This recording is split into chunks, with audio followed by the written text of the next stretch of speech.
do if you discovered that your grandmother's past included way more interesting things than you ever expected?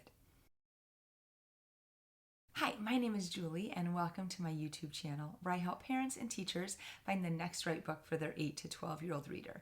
If videos like these are helpful, you can click subscribe. It doesn't cost you any money, and this way you'll be able to find books that your reader might be interested in. And if today's story sounds interesting, you can give it a thumbs up. That way I know to find more books like this one. I'd also recommend checking out the playlist.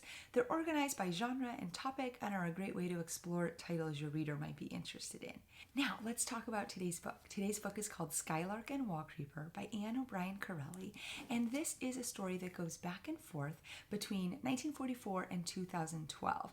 We start the story in 2012 in Queens, New York, where Hurricane Sandy is hitting. Lily is with her grandmother at her nursing home when the hurricane hits, and the facility starts to flood. So the National Guard has to evacuate them, and in doing that, the grandma pulls out this red box and says, "This is so important, I need you to take it."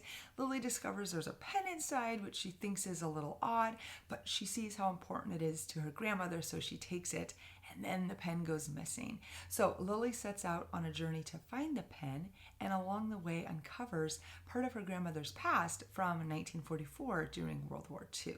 Now, there are a number of readers who I think are really going to like Lily's story. The first one is fans of historical fiction, particularly because you kind of get to learn about two different time periods. You get to learn about Hurricane Sandy in 2012, but also a little bit more about the French resistance in World War II. And so I think fans of historical fiction will find that really interesting.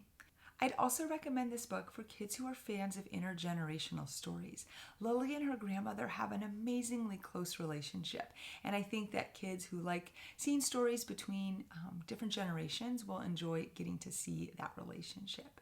Now, a couple of notes about this book. Due to the length, I probably wouldn't recommend it to younger middle grade readers unless you have some young readers that have a lot of stamina and long books aren't intimidating to them. But it's a great story, and I would definitely recommend it to mid to upper age middle grade readers. Now, teachers and parents, I think that this book would be an absolutely amazing springboard to an assignment where kids get to have conversations with either the elderly relatives in their family or maybe someone else in their community. As I was reading this book, I was just reminded that there are so many stories for the older people in our communities, and we don't know so many of them.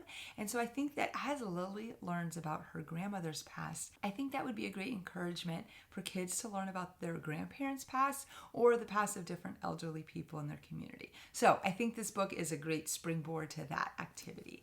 So pick up your copy of Skylark and Wallcreeper and happy reading!